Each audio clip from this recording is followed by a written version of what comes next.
When I was a kid, I liked the kind of games that kids like. I dug Super Mario World, Sonic the Hedgehog, and Mega Man X. But as I got a little older, I found myself drawn to games that, while they still made sense for my age group, they were becoming a bit more sophisticated. Crash Team Racing, Tony Hawk Pro Skater 2, and one of my all-time favorites, Spyro 2, Ripto's Rage. But one day, one of my friends lent me a game that would change everything for me. And by lent, I mean that he refused to stop talking about it until I put it in my backpack and took it home with me. It was a game that I had not heard of, and it would be my first peek into what the medium of video games could be going forward. It was gritty, it was mature, it was cinematic, and it expanded my mind not only in terms of what I could now expect video games to be, but it also changed my perspective of the world at large in some really small ways. That game was not the title I'm covering today. It was Metal Gear Solid. But Metal Gear Solid really did change everything. My understanding of what a video game could be had just completely shifted, and at just 12 years old, my mind was blown. What had up until that point been a fun pastime of jumping on enemies, chasing high scores, and collecting doodads to unlock the next world had shifted into something completely different. And even though the game had been out for a couple years by the time I actually got around to playing it, it was still novel in ways that I could barely comprehend at the time. Now, after playing Metal Gear Solid, games could be as thought-provoking as any movie I'd ever seen. Dark subject matter was suddenly on the table, and game designers could now act as magicians, even going as far as to break the fourth wall and mess with the player on a psychological level. And it was at this moment that I knew that I was never going to outgrow this medium. Video games were evolving and growing with me, and even now, well into my 30s, I still feel this way. But as much as Metal Gear Solid was the gateway drug, there have been a handful of other titles over the years that have expanded my understanding of what games could be, and one of those titles was none other than Twisted Metal Black. Released for the PS2 on June 18, 2001 in North America, Twisted Metal Black was the first time that I was actually shocked by a video game. Where Metal Gear Solid definitely left its mark with some more mature themes, it did mostly fill in line with some of the 80s and 90s action movies that I had seen at that point. And instead, it was in its interactivity where it got under my skin. But Twisted Metal Black, I never saw this coming. Cutscenes that at the time were gorgeous and lifelike, but also featured storylines that rivaled even the most sadistic horror movies that I had seen at the time. They were violent, they were haunting, and they were rad. And I was also 13, but there was a taboo quality to the game. It was dark and edgy in such a way where I felt kind of gross while playing it. I would play it after school before my mom got home, or wait until she had gone to sleep, knowing that the game was contraband, and that she would definitely lose her shit if she knew even half of what was going on in the title. Cannibalism, murder, even child murder, torture, psychopaths, sacrilegious imagery, and more violence than I had ever seen in a video game. So I grabbed the closest thing I could find, and then I wasn't really sure what I did. If I wasn't going to have a man, then no one was. None of this would fly in my home. I was entering my edgy teenage years, and while I had seen Scream and a few other relatively tame horror movies at this point, and I was just starting to scratch the surface of the heavy metal genre with bands like Iron Maiden and Children of Bodom, but this game was doing things that seemed impossible, and it was doing them in a video game. But admittedly, that was all back in 2001. And now, over 20 years later, I've seen some things in my life, I've lived some things, and now I'm able to recognize just how campy and sometimes downright cheesy some of these cutscenes always were. He even had a special bonus lined up for me. It fit perfect, like we was meant to be together. I had seen fear in a man's eyes before, but this was different. This was special. I think that doctor, he knew payback was going to be brutal. It's funny, after all these years, I still got some snap in that left hook of mine. And now, as an adult, I recognize that this has always been the case with this series, even if I took them at face value when I was originally playing them. If I'm being completely honest, Black was the first and last time that I truly cared about Twisted Metal. It's nothing personal, it was just not a series that I grew up on. I had played Twisted Metal 2 a little bit with some friends, but it was only in a multiplayer setting, and while I definitely had fun blowing up the Eiffel Tower and snatching up my buddies with Mr. Slam's grapple bucket, it was just some mindless fun, as I didn't spend enough time with the title to discover the game's depth, and I had no exposure to any of the single-player content. And that was about it. And that's not to say that I don't appreciate the games now, but I had just kind of missed the series when it was around. But all of that recently changed after watching Peacock's Twisted Metal show last month.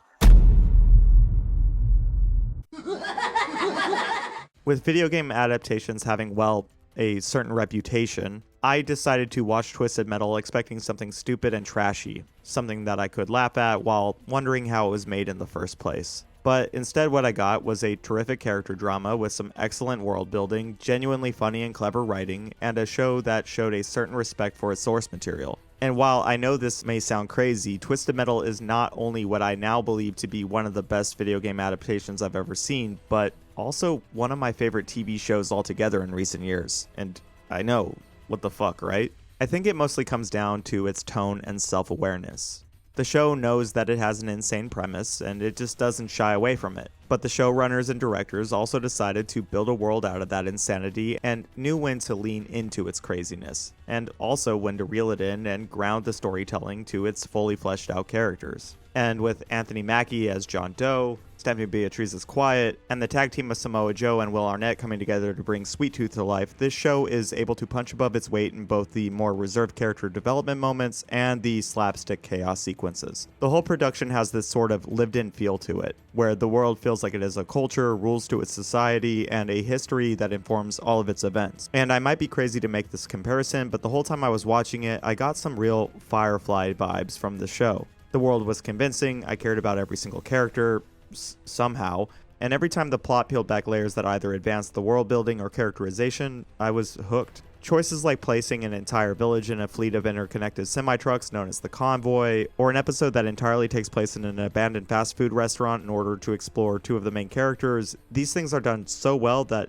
I just couldn't believe what I was watching at times. The team of writers and directors really went above and beyond here. The show looks great even in the sequences where you can tell that the budget was being stretched to its breaking point. The action set pieces are both fun and stupid, and with the world basically going post-apocalyptic in the 90s, the fashion, music, and technology all sell this weird post-nostalgia vibe that they have going on. And the jokes and overall ridiculous nature of the show's world, they all hit their mark. I personally cannot wait for a second season, and hopefully we will get one. But with the writer strike still going on, and with streaming companies being notoriously brutal with new IP, who knows if we will ever get to see more Twisted Metal. But keep the strike going, guys. I hope your demands are met. From everything I've seen, they seem more than reasonable. So with this newfound excitement surrounding Twisted Metal, I found myself wanting more. And luckily, with the first two games recently being added to the PlayStation Plus Premium library, and with Twisted Metal Black being deeply discounted, I decided to revisit these titles for the first time in over 20 years. So, how do they hold up? And yeah, that's really a case-by-case basis.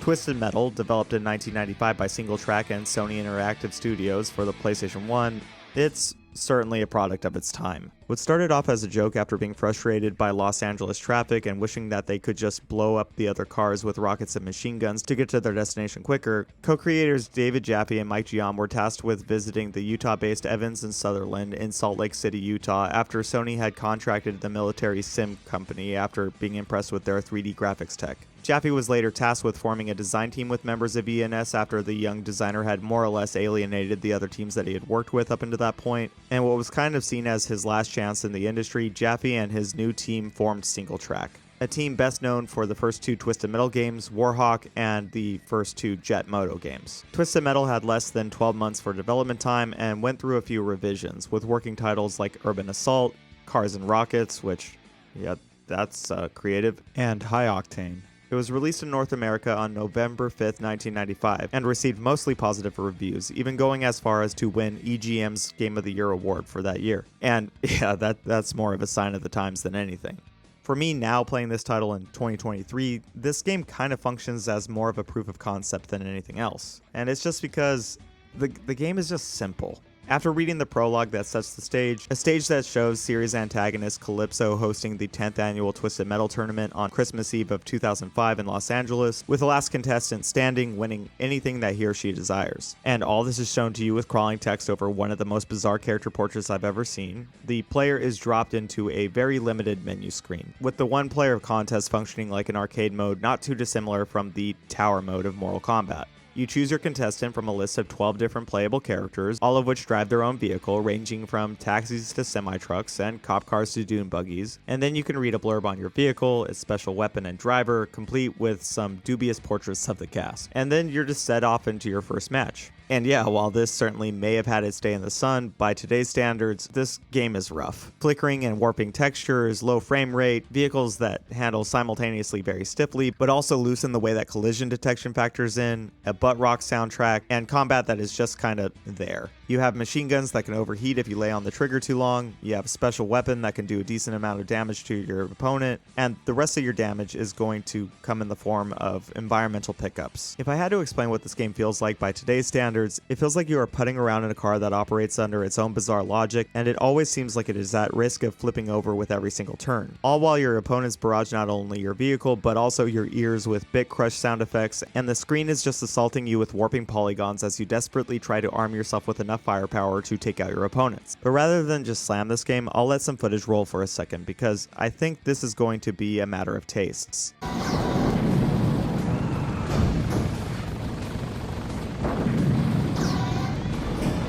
If this game looks fine to you, and you find its old school presentation charming, you may find something here to enjoy, even if I have some troubles with the game. And then there is the difficulty. It's not old school hard in the way that you're going to have to grind this game for hours just to get any progress or anything like that. It's certainly doable. It's just that everything feels kinda off, at least for a while. The enemies seem to have a better handle of the game's physics engine than I was ever able to figure out, and they all gang up on you mercilessly. And with the game operating under a 3 lives and you're out system, regardless of whichever level you're on, game overs can come out of nowhere and send you back to the title screen. There is a passcode feature that allows for you to get back into the action on any given level, and doing so will top off your 3 lives, but it does make you wish that there was just a retry function built into the game, as this just feels clunky in practice. But again, this is a primitive game, and in some ways it's understandable. And given its release date, Twisted Metal may be Sony's first real hit IP for the PlayStation, as it predates even Crash Bandicoot. But even with these systems, you make your way through the game's 6 levels, all of which are constantly ratcheting up the difficulty, and if you can succeed, you earn the right to face the previous year's champion, Minion, in this game's equivalent of a boss battle. And after winning the tournament, you are shown the same intro screen, but this time the text crawl regales the player with a quick story of how Calypso either honors your driver's request outright, or there is a twist of sorts that leaves the character worse off, or even dead in some cases. And really, that's all there is to this game. Of course, there also is 2-player multiplayer, which I'm sure is fondly remembered, as it was one of the key components of this game that critics really shouted out, but I didn't really mess with it for the purpose of this playthrough. From what I've seen, most levels from the single-player campaign are present, but they are shrunk down in order to facilitate further split-screen combat. It should be stated that during development, Jaffe and the rest of the team at SingleTrack wrote, directed, and produced live-action endings for each of the drivers. But these were cut from the final version when the dev team decided that these endings were far too offensive to be included in the finished title. And according to Jaffe, this had very little to do with the horror aesthetic, violence, or even demonic imagery, and more to do with the 90s' most bodacious babes that would often be seen alongside Calypso in these short cutscenes. And really, this is a fucking shame. I know that I kind of dismissed this game, and I get it. I know it has its fans. I know that at the time of its release, the game was very novel. And I understand that it basically invented a genre in and of itself, and that this game's legacy continues up until today. But this is definitely the roughest of roughest drafts when looking back. And keep it in mind that I never played this game up until now, so there is no nostalgia here or wishing to revisit a more simpler time. I don't hate this game, it's just dated to hell and back, and frustrating to play even when things are working as they are intended. But these cutscenes, they are so cheesy, so amateurishly made, and just so goddamn campy, but I love them. And in my mind, they really sell the vibe that this original game was going for. Please, Mr. Kane, what have you got to lose? Trust me.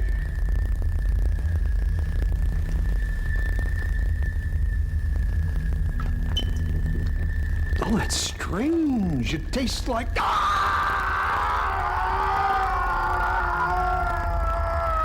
Kane, the world is now your oyster.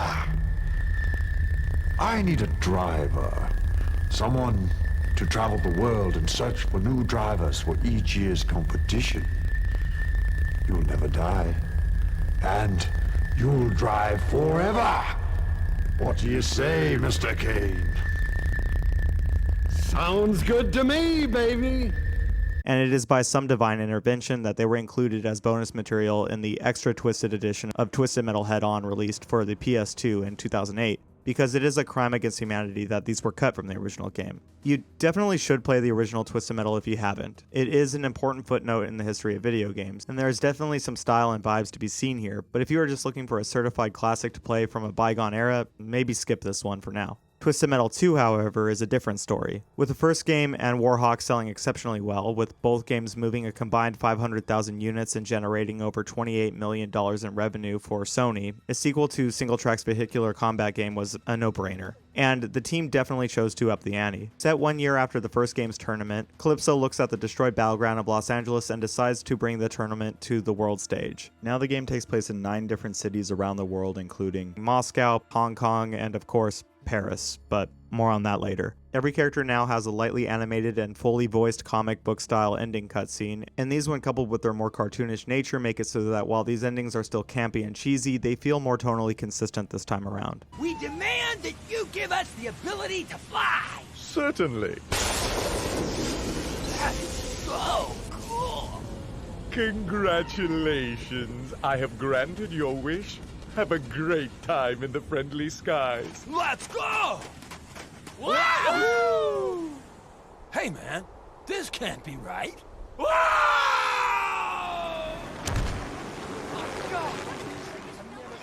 Good thing these first-class tickets are refundable. And speaking of characters, there are now 14 playable combatants with a healthy mix of both new and returning vehicles and drivers, even though for some reason Sweet Tooth is only unlockable via cheat code this time around. But this is also the first time that we see him rocking his trademark flaming hairdo. And really, it is something as simple as that really clued me into this being the first game in the series that has the Twisted Metal identity. Weapons like ricochet missiles and environmental lightning attacks, characters like Axel and all of his stupid glory, more elaborate levels, and destructible environments make this game feel like a complete step up from the first title. But these additions also make going back and revisiting this game today a little less jarring when compared to the first outing. Combat still has a lot of jerkiness to it, and environments still flicker and look dated, but with a lot of the maps being larger and less claustrophobic, the texture warping and poor draw distances didn't give me nearly as much of a headache. And with advanced attacks such as energy shields and freeze bursts being available, defensive play makes battles feel a little less like the clusterfuck that they were in the first game. However, if there is one drawback to this game, the AI seems even more brutal than in the first title. In all the matches I played, it really felt like the enemies only had it out for me personally, and would gang up on the player in such a way where it was easy to get overwhelmed. Twisted Metal 2 feels like the type of game that even though it's extremely dated, it still has a lot of charm, and it definitely serves as the blueprint for the rest of the series. But as silly as this may sound, other than the memorable characters and the style that carried forward, I truly believe that there was one thing in particular that set this game apart from everything else at the time, and that was blowing up the Eiffel Tower. Not only was this way ahead of its time, but the fact that the level was changed from the moment that it happened, it made the game feel so much more dynamic than it had any right being. And I distinctly remember when EA was getting ready to release Battlefield 4, they were hyping up a feature that they were calling Levolution. Specific conditions that once met would leave the map in a completely different state. And even in 2013, I remember thinking, this is stupid to call it some buzzword. Twisted Metal has been doing this forever. Slapping a new label on something that's been around for decades doesn't really mean that you invented it. For me personally, this feature is Twisted Metal 2's greatest contribution. This idea of your actions drastically changing the environment that you're fighting in. And even though the game is dated, this feature still stands out all these years later. And that brings me back to Twisted Metal Black. Twisted Metal Black takes everything that was present in Twisted Metal 2 and amplifies it. I've already mentioned the vibe and cutscenes that make this game fit neatly into that grim, dark / cheesy realm, but it's not just the wrapper around this game that make it stand out. First and foremost, this game runs at a rock-solid 60 frames per second, so going back and visiting this game now feels decidedly less jerky and spastic, and more fluid and contemporary, even if the speed of this game feels decidedly more like Quake or Painkiller in terms of raw actions per second. The scale and the scope of these levels has also been expanded, and even takes the concept of blowing up the Eiffel Tower from 2 and runs with it. The junkyard has an airplane circling the battleground from above, and shooting it down leads to the jetliner crashing into the level and exposing a secret area. The suburbs map has a Ferris wheel that can become dislodged from its chassis, sending the attraction rolling through the town below, crushing buildings and cars beneath it. And Prison Passage is probably the most ambitious in terms of level design, as the battlefield starts aboard a prison transport ship, but when the vessel docks, the level evolves to include the prison grounds themselves as well as its surrounding area. Buildings can be ran through, particle effects rain from everywhere, and even destroyed enemies result in drivers running around on fire while letting out blood-curdling screams. And atmospheric effects such as rain, dust, snow, and ocean spray all elevate these stages to not only a cut above the rest of the series that predated Black, but these environments still look downright gorgeous when compared to other early PlayStation 2 titles. And even today, over 20 years removed from this game's release, Black still manages to look pretty solid. Its cast is my personal favorite in the series, in no small part from the over-the-top cutscenes and loading screen messages, but each vehicle and special move has its own sense of identity and unique handling, with my personal favorites being Brimstone, an El Camino that launches a religious suicide bomber onto nearby enemies, and Sweet Tooth transforming into this truly bizarre mech. And this transforming trait is factored into every vehicle, as every rocket and machine gun now folds out of each vehicle as they are selected, instead of everything just firing out of the grill of your vehicle as it had been done in previous installments. The combat here is definitely the best in the series, with not only the rock-solid frame rate and sense of speed, but all of the special weapons, energy weapons from Twisted Metal 2, and strategic depth that come from learning these stages are all present here. Twisted Metal 2 was the blueprint for this game, but the technical prowess, expanded art direction, and consistent tone make this title in particular feel polished to an unimaginable level when compared to its humble beginnings. And that brings me to the elephant in the room. I'm only talking about Twisted Metal 1, 2, and Black in this video, as they were the titles that were immediately accessible to me on the PlayStation. But I'm sure that most people know that there were multiple other entries in this series. Twisted Metal 3 and 4 were released in 1998 and 1999 respectively, but by that point, 989 Studios, formerly a division of Sony Interactive Studios, had taken over the development for Sony as Single Track had been purchased by a subdivision of Atari. And although these games certainly have their fans, with David Jaffe and other key staff no longer working on the series, these games are usually seen as a downgrade in some respects. Even though Twisted Metal 4 did have Rob Zombie as a playable character, so that's gotta count for something. And although there was a canceled sequel to Black, Small Brawl, which was Twisted Metal but more for kids and released on the aging PlayStation hardware, a PSP title called Head On, which was also released for the PS2, a title that is often seen as one of the best in the series, and a 2012 reboot of sorts for the PS3. Black was seen as a return to form as it was developed under Incognito Inc., a company that was formed out of the ashes of Single Track, and with Jaffe returning as director, Twisted Metal was mostly back in the hands of the people responsible for its initial popularity. And with the game being developed on the Kinetica engine, and with a budget that was substantially larger than what the series had had before, Black took its current shape. But with time having passed since Twisted Metal 2, Jaffe having failed on his own unreleased game known as Dark Guns, and with the director now being more influenced by darker subject matter such as Jacob's Ladder, Seven, and the macabre photography of Joel Peter Witkin, an American artist who would photograph corpses and dismembered bodies for large portions of his work, Jaffe decided to take Black into a more shocking direction. And it's really interesting when you zoom out and see all of these styles both artistically and thematically across the series at large. You have Twisted Metal 1, which thematically is as corny as it gets, but it is a fun and quirky product of its time. Twisted Metal 2 was more fully realized, but it feels more inspired by comic books of the era. And its storytelling feels not at all out of place when compared to something like Spawn or Preacher. 3 and 4 were all over the place from what I've seen, and I admit I haven't played either of those titles as of the time of this writing. But after watching some videos online and checking out the cinematics, they feel more slapstick and more in line with something like Tales from the Crypt, but they are more goofy than even that description, with characters like Granny Dread, an old woman who decides to enter the Twisted Metal tournament and kill all of the competition so she can get her wish of some peace and quiet in her neighborhood, and Flower Power, a vehicle being driven by an environmental activist whose wish is to have the world covered in flowers. Black stands out as the most hardcore iteration to date, with only Twisted Metal 2012 coming close. But given that game's return to live-action cutscenes and its hyper-stylized look, and given its similar style to Frank Miller's Sin City and The Spirit, it failed to even match those films in terms of bleakness. Which brings me back to the Twisted Metal TV show. The show uses all of these different stylistic choices to its advantage. Sweet Tooth's backstory matches anything seen in Black, and even pays homage to his more ridiculous portrayal in the first game's cut cinematics. Characters from the less popular games are present and accounted for, with both Granny Dread and Flower Power somehow making the cut, and some early mentions of Calypso truly lead me to believe that we are dealing with a version of the character that would feel right at home in Twisted Metal 2.